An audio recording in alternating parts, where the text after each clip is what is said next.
You can't get pregnant or your blood work keeps coming back sort of normalish, your hormones aren't showing anything dramatic, and your doctor literally doesn't know what to tell you, but you feel like absolute crap and you start thinking, what am I missing? What else could this be?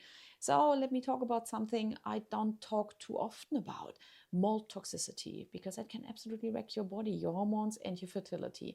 And the scary part is that most of you with mold issues don't even know that you have them, or you might not be aware of it, that black mold that is lingering everywhere around you is actually really damaging for your health. There are unfortunately as well a multitude of symptoms. You can have unexplained joint pain, headaches, brain fog, acne, your crushing fatigue, sinus problems, chronic coughs, shortness of breath, anxiety, depression.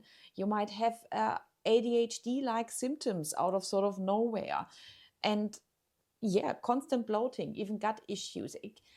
Honestly, the symptom list is incredibly long. Your nervous system becomes jumpy, your sleep is trash, mood is unstable. There is so much when it comes to mold.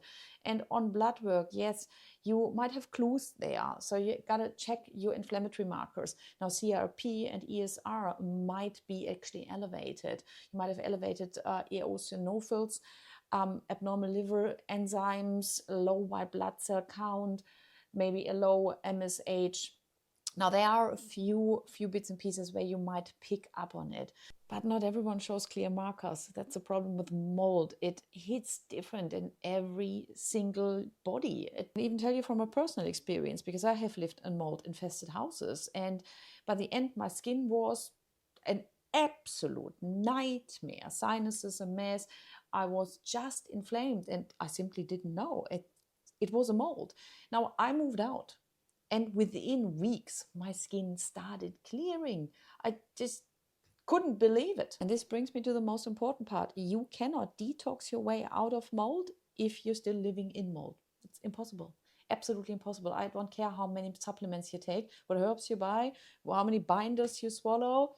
Doesn't matter. If you're still living in mold, it's not going to change. The single most important step in dealing with mold is getting yourself out of it, full stop. If you stay in the mold, your symptoms will not improve. And yes, it triggers inflammation, suppresses your immune system, increases oxidative stress, disrupts your hormones, and in some women, it can shut down ovulation.